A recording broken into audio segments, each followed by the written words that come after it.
आदरणीय बंधु माताओं व मेरी प्यारी बहनों, राधे राधे। आप सभी का हमारे YouTube चैनल जीवन की धारा पर बहुत बहुत स्वागत है। बंधुओं, आज हम इस वीडियो में अधिक मास महत्तम का 25वां अध्याय सुनेंगे, जिसे सुनने सुनाने से भगवान श्री पुरुषोत्तम की कृपा से मनुष्य के पापों का नाश होता है व उसकी लोक परलोक की सभी इच्छाएं पूर्ण होती हैं।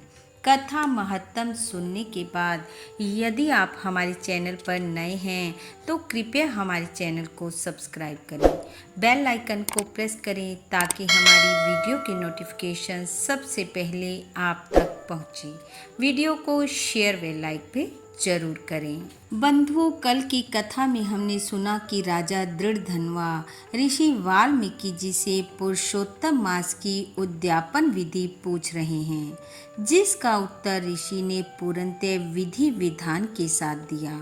ऋषि ने कहा, हे राजन, जो मनुष्य पुरुषोत्तम मास के नियम पालन कर उद्यापन करता है, पुरुषोत्तम मास में श्रीमद् भागवत का दान करता है, रात्रि जागरण करता है, ब्राह्मण पति पत्नी को भोजन कराता है, बछड़े सहित गाय का दान करता है, भगवान पुरुषोत्तम को राधिका जी सहित बार बार प्रणाम करता है, वह मनुष्य जन्म जन्म के दुख दरिद्रता से मुक्ति पा लेता है, वह उसकी समस्त मनोकामनाएं पूर्ण होती हैं। बंधुओं, यहाँ तक की कथा हमने कल के अध्याय में सुनी। आइए अब सुनते हैं आगे की कथा। वाल्मीकि जी बोले, हे राजन, सब प्रकार के पापों का नाश करने के लिए एवं भगवान विष्णु की प्रसन्नता के निमित्त पुरुषोत्तम मास में विधि पूर्वक व्रत नियम को ग्रहण करने के पश्चात उसे छोड़ने की विधि बताता हूँ, सुनो। हे राजन, व्रत धारण करने वाला व्यक्ति सर्वप्रथम ब्राह्मण को भोजन करवाए।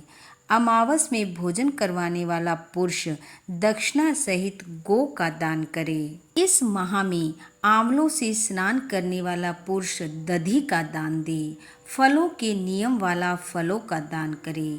तेल के साथ घृत का दान करे और यदि घृत ना हो तो घृत के स्थान पर दूध देवे।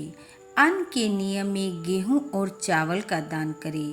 पृथ्वी पर सोने वाला गद्दा, तकिया आदि विद्वान ब्राह्मण को दान में दे। व्रत की पूर्णता के निमित्त यथाशक्ति कांसे की परात अथवा थाली का दान करे। उसमें मालपुए अथवा उनके बनाने के योग्य कच्ची सामग्री एवं ऋतु के अनुसार फल रखकर पुरुषोत्तम भगवान की प्रीति के निमित्त दान में दे दे। इसके उपरांत सभी निमंत्रित ब्राह्मणों को स्त्रियों सहित श्री पुरुषोत्तम भगवान के सन्निधान संकल्प करे और प्रार्थना करे कि हे श्री कृष्ण, हे प्रभु, इस लोक की तथा परलोक की मेरी समस्त इच्छाओं की पूर्ति करो। फिर आमंत्रित ब्राह्मणों के चरण भक्ति पूर्वक धोकर उनको भगवान का ही रूप मानकर मुदित मन से भोजन करावे। व्रत रखने वाला व्यक्ति विधि पूर्वक भोजन के संकल्प से जल, आम, केला व अन्य प्रकार के फल, मिष्ठान, खरबूजे और ककड़ी का साग, अदरक व नींबू के रस से युक्त अन्य साग, खीर, पूरी आदि भोज्य पदार्थ विनम्रता एवं श्रद्धा के साथ ब्राह्मणों को कराए। भोजन के उपरांत सुगंधित पान ब्राह्मणों को देते हुए दक्षिणा दे। वाल्मीकि जी बोले, पान दक्षिणा देने के बाद पत्नी सहित उन ब्राह्मणों को संतुष्ट करके सबको समान भाव से रजाई, बिस्तर आदि का दान करे। इस माह में मौन धारण करने वाला व्यक्ति मंदिर में बजने वाला 1 घंटा व तिलों का दान करे। फिर ब्राह्मण दंपत्ति को भोजन कराए। जो इस माह में बाल व नाखून ना बनवाने का नियम लेता है वह दर्पण, और जो जूता ना पहनने का नियम लेता है वह जूते का दान करे। नमक का परित्याग करने वाला व्यक्ति विविध प्रकार के रस वाले पदार्थ दान में दे। वाल्मीकि जी बोले, हे राजन, दीप दान करने वाला व्यक्ति दीपक का दान करे। अधिक मास में भक्ति पूर्वक दीप दान करने का बहुत महत्व है। दीप दान के नियम का त्याग करते समय तांबे का घी से भरा दीपक दान में दे।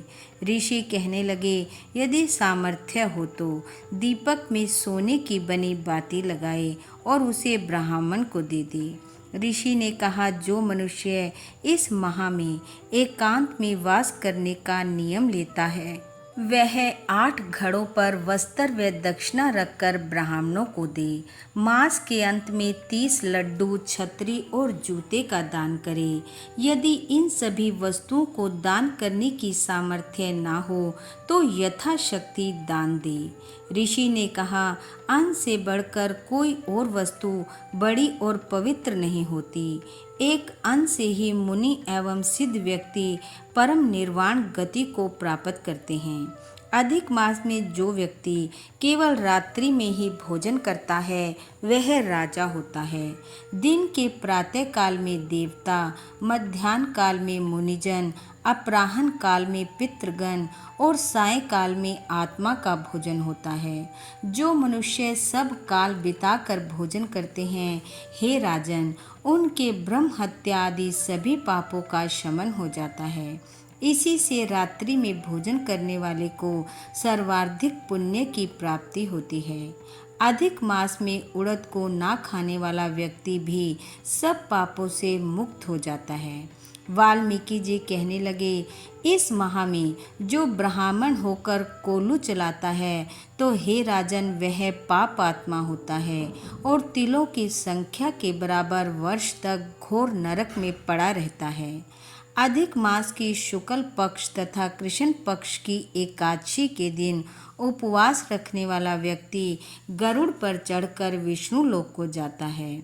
दशमी और द्वादशी के दिन एक समय भोजन करके भगवान की प्रसन्नता के लिए भक्ति पूर्वक व्रत करने वाला स्वर्ग को प्राप्त होता है।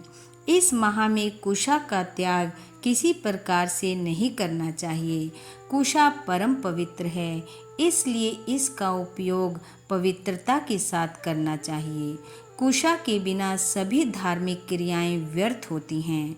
कुशा के मूल भाग में ब्रह्मा, मध्य भाग में जनार्दन तथा अग्रभाग में शंकर जी का वास होता है।